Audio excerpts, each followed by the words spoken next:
The Tautanui 250 Trust was established in 2016, and it's one of 4 key landing sites that James Cook came to during first encounters with Māori 250 years ago.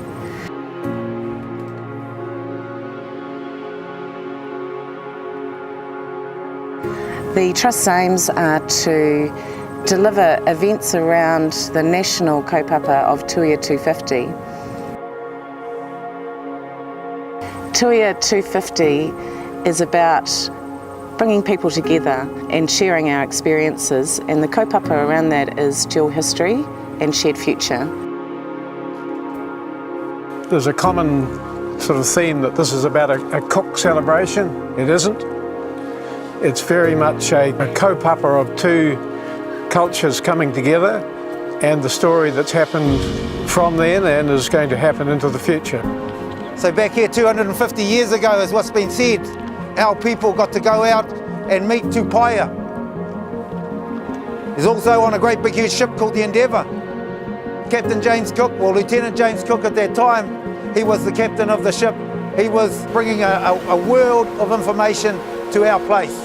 Shared future is about looking at ourselves as a nation and where do we go to from here. Our trust has been established now for about 4 years. We've been working really hard with the National Coordination Committee and all the other landing sites in this country, which landing sites there was only 3 others. Turanganui, Akiwa and Gisborne, Coromandel, Bay of Islands and here. When Cook arrived, there was an existing culture and people here. He was clearly very impressed with his contact with Māori, and he wrote in glowing terms about the character and the nature of the people he met. And I think it's important to understand that Cook wasn't here looking down on people. He was very much impressed with what he saw. He managed to get his little craft around here with great discipline, and he came in here and he found this absolutely fantastic little bay, which he called Ship Cove, and your people had for many years called Meretoto. So Rangitane, Ngāti Apa, Ngāti Kuia, Te Ati Awa are the 4 iwi that are working together to put a cultural lens on this event. As part of the national Tuia 250, there will be a flotilla of vessels that will be travelling around the 4 key landing sites, of which we are one. We will be welcoming that flotilla, which will consist of 3 waka huria, which are double-hulled ocean-going waka, and 2 historic ships, the replica Endeavour and the Spirit of New Zealand. So come the 21st of November, when the waka come through here and the Endeavour come through here, again we want it to be a celebration. We want our people to be here. It's about creating an understanding and educating the next generation around what it is to be a nation today.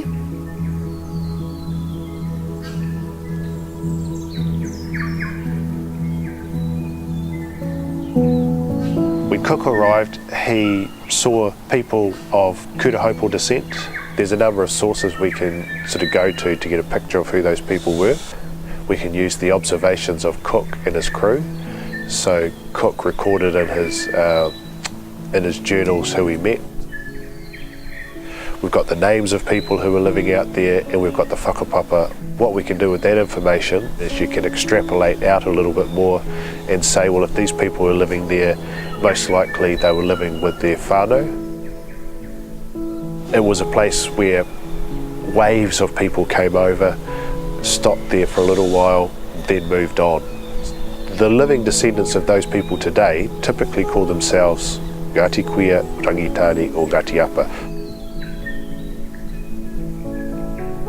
So Meretoto, or Ship's Cove, the name Meretoto means the blooded mere, which that probably indicates that something's gone on there. Ship's Cove, renamed Ship's Cove, or given the name Ship's Cove later by Cook, and of course in the history of New Zealand, pretty significant. I think in total Cook spent 130 days in Ship's Cove, so it was he had obviously recognised the qualities of the bay in the same way that Māori had recognised the qualities of the bay. The voyage was funded by the British government as a voyage of scientific discovery. He brought with him some scientists and some artists. The interesting thing is that when they came here, Banks and Solander collected about 400 plant specimens from all over New Zealand, but a lot from here in Meretoto and in other parts of Totaranui, including, I know, in Punaruawhiti, which is that's where I live, so that's a fascination for me. When they returned to England with the plants they had collected from New Zealand and Australia, the number of plants known in the world increased by a quarter. Cook's arrival for Māori, I believe, meant that the Māori world expanded. Māori saw things that they'd never seen before. The swiftness with which Māori were able to use the new things that Cook introduced really goes to show you how adaptable Māori were.